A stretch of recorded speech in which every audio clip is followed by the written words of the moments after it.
నువ్వు రాసిన రాతలిచ్చట మార్చుతూ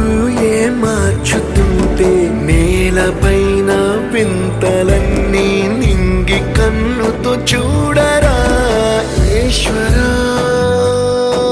పరమేశ్వరా చూడరా ఎటు చూడరా మసకబారిన కంటి పాపకి ముసుగు తీసే వెలుగులాగా కాలమడిగిన కఠిన